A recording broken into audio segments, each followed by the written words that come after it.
चलिए जानते हैं आज की देश और दुनिया की सिलेक्टेड काम की और महत्वपूर्ण 50 बड़ी खबरों को सिर्फ 10 मिनट में। और अभी तक आपने इस वीडियो को लाइक नहीं किया तो लाइक जरूर कर दें।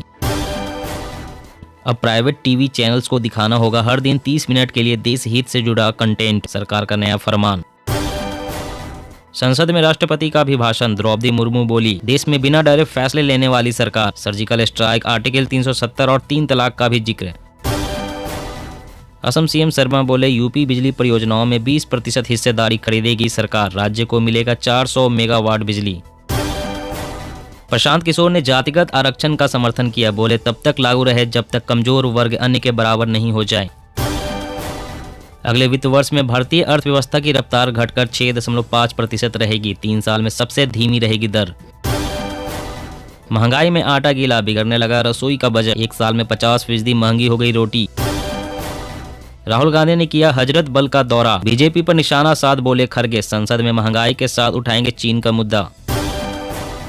उड़ान योजना से जन्मी कई क्षेत्रीय एयरलाइन, सिंधिया बोले यह देश के हवाई क्षेत्र में मील का पत्थर। ममता बोली, सीएए के नाम पर लोगों को गुमराह कर रहा केंद्र, राज्य का बकाया जारी न करने का लगाया आरोप। आम आदमी पार्टी ने किया कर्नाटक की सभी 224 सीटों पर चुनाव लड़ने का ऐलान, भाजपा कांग्रेस को बताया नकलची। बाजरे के उत्पादन खपत के प्रमोशन पर फोकस करेगी उत्तर प्रदेश सरकार, 100 करोड़ खर्च करने की प्लानिंग। शशि थरूर बोले, चुनावी भाषण था राष्ट्रपति का भी भाषण, बीआरएस ने भी कसा तंज, पीएम मोदी को अडानी एक्ट लाने की सलाह दे राष्ट्रपति। किसानों को राहत पहुंचा सकता है इस बार का बजट, केसीसी लोन के भुगतान को आसान करने की उम्मीद। डब्ल्यूएचओ ने कोरोना वायरस को लेकर चेताया, कहा अभी भी कोविड-19 बना हुआ है वैश्विक स्वास्थ्य आपातकाल। हिमाचल, सीएम सुक्खू के क्षेत्र में डायरिया का कहर, 47 गांव में मिले 868 केस, पानी की होगी जांच। पश्चिम बंगाल, आवारा बीमार पशु भी एम्बुलेंस की मदद से जाएंगे अस्पताल, शुरू हुई बाइक एम्बुलेंस सेवा। स्पीकर ने बचा ली कांग्रेस सरकार, अब पायलट खेमे के पाले में गेंद, गहलोत कैंप पर हो सकता है एक्शन। स्मार्टफोन पर डर्टी फिल्म देखने से बढ़ रही घरेलू हिंसा, सर्वे रिपोर्ट में हुआ खुलासा। गर्व से कहो हम शूद्र हैं, सपा मुख्यालय के बाहर लगे पोस्टर, मानस विवाद पर 2-2 हाथ करने की तैयारी में अखिलेश। उत्तर प्रदेश की जनता को रोडवेज बस में सफर के लिए ढीली करनी होगी जेब, 25 पैसे प्रति किलोमीटर बढ़ा किराया। हाईवे से बीजेपी का चुनावी रास्ता, दिल्ली मुंबई एक्सप्रेसवे से मीना गुर्जर समाज तक पहुंचने का बना प्लान। तमिलनाडु में मंदिरों के नाम पर फर्जी वेबसाइट की जाएगी ब्लॉक, मद्रास हाईकोर्ट ने कार्रवाई करने का दिया निर्देश। 9 लाख सरकारी वाहन 1 अप्रैल से सड़कों से हटेंगे, नए वाहन ले लेंगे इनकी जगह, केंद्रीय मंत्री गडकरी का ऐलान। 17 साल के हैं तो करें वोट के लिए रजिस्ट्रेशन, 18 साल के होते ही मिलेगा वोटर आईडी, 4.19 लाख युवा कर चुके हैं अप्लाई। कर्नाटक में चुनाव नहीं लड़ेंगे येदियुरप्पा, कहा 80 साल का हूं इलेक्शन नहीं लड़ सकता, लेकिन 2024 में मोदी सरकार को वापस लाऊंगा। देश में 2030 तक हर साल बिकेंगी 1 करोड़ इलेक्ट्रिक गाड़ियां, इकोनॉमिक सर्वे में हुआ खुलासा। शिवसेना के दोनों गुटों ने चुनाव आयोग के सामने लिखित में अंतिम दलील दी, संगठन और चुनाव चिन्ह पर दावा। महाराष्ट्र को मिलेगी 2 वंदे भारत ट्रेनों की सौगात, पीएम मोदी 10 फरवरी को दिखाएंगे हरी झंडी। खाद्य तेल कंपनियों को 15 जुलाई तक हटाने होंगे पैकिंग तापमान के विवरण, सरकार ने दिए आदेश। त्रिपुरा में 6 और 12 फरवरी को रैलियां कर सकते हैं शाह, 2 अन्य राज्यों पर भी भाजपा की नजर। अमरावती नहीं विशाखापट्टनम होगी आंध्र प्रदेश की राजधानी, मुख्यमंत्री जगन मोहन रेड्डी का ऐलान। उड़ीसा सरकार ने निभाया केंदु पत्ता श्रमिकों से किया वादा, 83.16 करोड़ रुपए किए वितरित। 2024 में 4% तक गिर सकती है महंगाई दर, विकास दर में भी नंबर 1 बना रहेगा भारत, IMF। जरा से दर्द में खाते हैं पेन किलर तो हो जाए सावधान, दिल और लीवर को हो सकता है नुकसान। यह झारखंड है, जो गवर्नर चाहेगा वह लागू नहीं होगा, विधेयक लौटाए जाने पर भड़के सीएम सोरेन। किरोड़ी लाल को दिल्ली में मिलेगी कुर्सी, बीजेपी नेताओं ने अचानक बढ़ाई नजदीकियां, साथ आई वसुंधरा। अमेरिका ने छोड़ा यूक्रेन का साथ, बाइडेन का F-16 लड़ाकू जेट भेजने से इनकार। 23 को न्योता आए सिर्फ 9 दल, भारत जोड़ो यात्रा में कांग्रेस के हाथ लगी निराशा। AK-47 की 75 सालों की बादशाहत खत्म, रूस ने तैयार किया AK-12, 1 मिनट में चलती है 1000 गोलियां। महिला पुरुष के शादी की न्यूनतम आयु समान करने की मांग, दिल्ली हाईकोर्ट ने सुप्रीम कोर्ट को ट्रांसफर की याचिका। कश्मीरियों को उम्मीद, राहुल बनेंगे प्रधानमंत्री। भारत जोड़ो यात्रा के समापन पर कहा, कांग्रेस हमारी हर बात सुनती है, हम अपनी समस्याएं बताने आए। इकोनॉमिक सर्वे 2023, फिजिकल और डिजिटल तकनीक से हाईटेक हो रहा भारत। रामलला की मूर्ति के लिए नेपाल से आ रही शिलाएं, बिहार और गोरखपुर में स्वागत की तैयारी। सीएम केजरीवाल को मिली जान से मारने की धमकी, दिल्ली पुलिस के पास आई कॉल। अमेरिका, कोविड-19 पब्लिक हेल्थ इमरजेंसी खत्म, मई से जेब होगी ढीली, बदल जाएगा नियम। ओ नहीं मित्र जिन्होंने जलाया रामचरित, पंडित धीरेन्द्र शास्त्री ने धर्म युद्ध के लिए भरी हुंकार। कोलकाता में ईडी की बड़ी रेड, 12 ठिकानों पर छापे मारे, 300 करोड़ टैक्स चोरी का आरोप। फैक्ट्रियों को हर माह सरकार से साझा करनी होगी दवा गुणवत्ता की जानकारी, सरकार ने जारी किया आदेश। भारतीय तट रक्षक ने मल्टीकॉप्टर ड्रोन के लिए पूरा किया पहला कॉन्ट्रैक्ट, समुद्री निगरानी होगी मजबूत। 15 फरवरी को पेश होगा बंगाल का बजट, राज्यपाल के अभिभाषण के साथ शुरू होगा सत्र। नेट जीरो की दिशा में सरकार के दिखेंगे गंभीर प्रयास, ग्रीन ऊर्जा में दुनिया को दिखाएगा राह। देश दुनिया में कोरोना का खतरा, चीन के अस्पतालों में 90% मरीज घटे, WHO बोला 3 साल बाद भी सतर्क रहना जरूरी।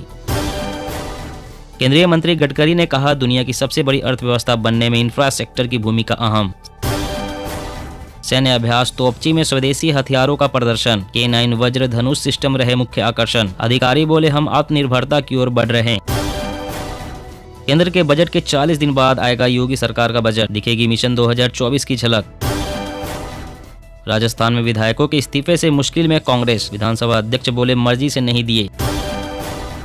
आयुष्मान भारत के दायरे में आए 80 करोड़ लोग, देश में मेडिकल कॉलेजों की संख्या बढ़कर हुई 596, अमित शाह।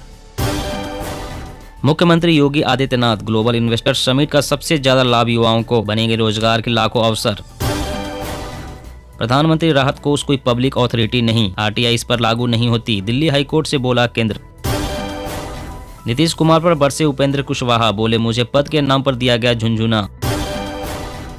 मौसम अपडेट, उत्तर भारत में फिर हुई नए पश्चिमी विक्षोभ की एंट्री, कहीं बारिश तो कहीं बरसेगी बर्फ। जी हाँ दोस्तों, और भी बड़ी काम की खबरें निकल कर आ रही है, इसलिए वीडियो को लास्ट तक जरूर देखना। तो चलिए दोस्तों, अब जानते हैं महत्वपूर्ण खबरों को विस्तार से। इससे पहले आपसे एक छोटी सी रिक्वेस्ट है, अगर आपने अभी तक इस वीडियो को लाइक नहीं किया तो लाइक जरूर कर दे। अब प्राइवेट टीवी चैनल्स को दिखाना होगा हर दिन 30 मिनट के लिए देश हित से जुड़ा कंटेंट, सरकार का नया फरमान। जी हाँ, मार्च की शुरुआत से सभी प्राइवेट टेलीविजन चैनल्स के लिए हर महीने 15 घंटे के लिए देश हित का कंटेंट दिखाना अनिवार्य हो जाएगा। इन्फॉर्मेशन और ब्रॉडकास्टिंग मिनिस्ट्री ने इस संबंध में एक डिटेल एडवाइजरी जारी की है। इसके मुताबिक टेलीविजन चैनल्स की अपलिंकिंग और डाउनलिंकिंग गाइडलाइंस में रोजाना 30 मिनट के लिए जनता के हित से जुड़ा कंटेंट का अनिवार्य रूप से प्रसारण करना होगा। सरकार ने कहा है कि प्राइवेट टेलीविजन चैनल्स द्वारा अनिवार्य रूप से दैनिक आधार पर प्रसारित किया जाने वाला 30 मिनट का पब्लिक इंटरेस्ट कंटेंट अन्य टेलीविजन चैनल द्वारा प्रकाशित किए जाने वाले कार्यक्रमों में शामिल किया जा सकता है। साथ ही प्राइवेट टेलीविजन चैनल्स को ब्रॉडकास्ट सेवा पोर्टल पर एक मंथली रिपोर्ट पेश करनी होगी। और अगली बड़ी खबर की बात करें तो महंगाई में आटा गीला, बिगड़ने लगा रसोई का बजट, एक साल में 50% महंगी हो गई रोटी। जी हाँ, गेहूं के दाम में लगातार उछाल देखने को मिल रहा है, जिसका सीधा असर आटे की कीमत पर पड़ रहा है। न सिर्फ आम लोगों की रसोई का बजट बिगड़ रहा है, बल्कि गेहूं से बनने वाले उत्पादों की कीमतें भी हैरान कर रही है। जानकारी के अनुसार फिलहाल गेहूं की कीमत 3000 से अधिक है, जिसके चलते बाजार में आटे की कीमत 40 रुपए प्रति किलो के पार चली गई है। जो आंकड़े खबरों में बताए जा रहे हैं उनके मुताबिक एक साल के भीतर रोटी की कीमत 50% बढ़ चुकी है। पूरे देश में गेहूं के दामों में उछाल आया है, जो 7% से अधिक है। जानकारों की माने तो बाजार में गेहूं की कमी बनी हुई है और गेहूं का कारोबार करने वाले गेहूं का स्टॉक उतारने की मांग कर रहे हैं। जब तक नया गेहूं बाजार में नहीं आ जाता तब तक यही हाल बना रहेगा। और अगली बड़ी खबर की बात करें तो उत्तर प्रदेश की जनता को रोडवेज बस में सफर के लिए ढीली करनी होगी जेब, 25 पैसे प्रति किलोमीटर बढ़ा किराया। जी हाँ, उत्तर प्रदेश में रोडवेज बसों में यात्रा करने वाले लोगों को अब और अपनी जेब ढीली करनी पड़ेगी। दरअसल राज्य परिवहन विभाग ने सरकारी बसों के सफर को महंगा कर दिया है। राज्य परिवहन प्राधिकरण ने परिवहन निगम के किराया बढ़ाने के प्रस्ताव को मंजूरी दे दी है, जिसके बाद यूपी रोडवेज की बसों का किराया 25 पैसे प्रति किलोमीटर महंगा हो गया है। जानकारी के मुताबिक एक सप्ताह में बढ़े हुए किराए की दरें लागू हो सकती है। इसके साथ ही ऑटो और टेम्पो का किराया बढ़ाने की मांग को भी अनुमति दी गई है। नया किराया लागू होने के बाद लखनऊ से दिल्ली जाने वाले यात्रियों को 125 रुपए ज्यादा देने होंगे। प्रयागराज का किराया 252 से बढ़ाकर 304 रुपए कर दिया जाएगा। और अगली बड़ी खबर की बात करें तो जरा से दर्द में खाते हैं पेन किलर तो हो जाए सावधान, दिल और लीवर को हो सकता है नुकसान। जी हाँ, भागदौड़ भरे इस जीवन में अक्सर थकान की वजह से सिर दर्द या शरीर में दर्द की समस्या बनी रहती है। ऐसे में दर्द इससे परेशान होकर हम अक्सर इससे निजात पाने के लिए पेन किलर का सहारा ले लेते हैं। इन दिनों कई लोग आए दिन पेन किलर का इस्तेमाल कर रहे हैं। हल्का दर्द होने पर भी लोग पेन किलर खा लेते हैं, लेकिन क्या आप जानते हैं कि पेन किलर का ज्यादा इस्तेमाल आपके लिए हानिकारक साबित हो सकता है। बहुत कम लोग ही जानते होंगे कि लगातार पेन किलर खाने से हार्ट अटैक और स्ट्रोक का खतरा बढ़ जाता है। साथ ही शरीर पर इसके अन्य कई साइड इफेक्ट्स भी होते हैं, जैसे रोग प्रतिरोधक क्षमता कमजोर होना, लीवर के लिए हानिकारक, दिल के लिए खतरनाक, पेट की समस्या, नसों को भी नुकसान पहुंचता है। अगर आप भी उन लोगों में शामिल है जो अक्सर पेन किलर का इस्तेमाल करते हैं तो सावधान हो जाएं। और अगली बड़ी खबर की बात करें तो फैक्ट्रियों को हर माह सरकार को साझा करनी होगी दवा गुणवत्ता की जानकारी। सरकार ने जारी किया आदेश। जी हां, सरकार ने सभी दवा टीका फैक्ट्रियों में फार्माकोविजिलेंस सिस्टम स्थापित करने पर जोर दिया है। नई दवाएं व नैदानिक परीक्षण 2019 अधिनियम के तहत प्रत्येक दवा निर्माता कंपनी को अपने यहाँ फार्माकोविजिलेंस सिस्टम शुरू करना है, जिसमें एक मेडिकल ऑफिसर और फार्मासिस्ट रहेगा। ये हर माह अपने उत्पादों की सुरक्षा, गुणवत्ता और प्रतिकूल प्रभावों के बारे में जानकारी एकत्रित कर सरकार के साथ साझा करेंगे। इनकी रिपोर्ट पर सरकार ऑडिट कराएगी और जांच में दोषी मिलने पर उक्त कंपनी के खिलाफ सख्त कार्रवाई होगी। देश में मौजूदा समय में 4500 से अधिक दवा व टीका निर्माता कंपनियां हैं, जिनकी 10,500 से अधिक फैक्ट्रियां मौजूद है। और अगली बड़ी खबर की बात करें तो भारतीय तटरक्षक ने मल्टी कॉप्टर ड्रोन के लिए पूरा किया पहला कॉन्ट्रैक्ट। समुद्री निगरानी होगी मजबूत। जी हां, भारतीय तटरक्षक ने मल्टी कॉप्टर ड्रोन के लिए पहला कॉन्ट्रैक्ट पूरा कर लिया है। फिलहाल 10 मल्टी कॉप्टर ड्रोन के लिए अनुबंध किया गया है। ये ड्रोन जहाजों के साथ साथ तटीय स्टेशनों से भी लॉन्च किए जा सकते हैं। ये निगरानी और सुरक्षा संचालन में महत्वपूर्ण भूमिका निभाएंगे। इसके अलावा ये ड्रोन दिन के साथ साथ रात में भी खोज और बचाव में सहायक होंगे। आईसीजी ने भारत के समुद्री क्षेत्रों और खोज एवं बचाव क्षेत्र में लगातार बढ़ती चुनौतियों का सामना करने के लिए 2025 तक 100 अतिरिक्त ड्रोन शामिल करने की योजना बनाई है। इससे समुद्री निगरानी और मजबूत होगी। दोस्तों, आज की खबरों में बस इतना ही। इसी तरह रोज काम की खबरें जानने के लिए आप हमेशा हमारे साथ जुड़े रहें। हमारे साथ जुड़ने के लिए वीडियो के नीचे दिए गए इस लाल रंग के सब्सक्राइब बटन को दबाएं और साथ ही इस घंटी को भी दबाएं ताकि आपको हर खबर की सटीक जानकारी मिल सके। जय हिंद।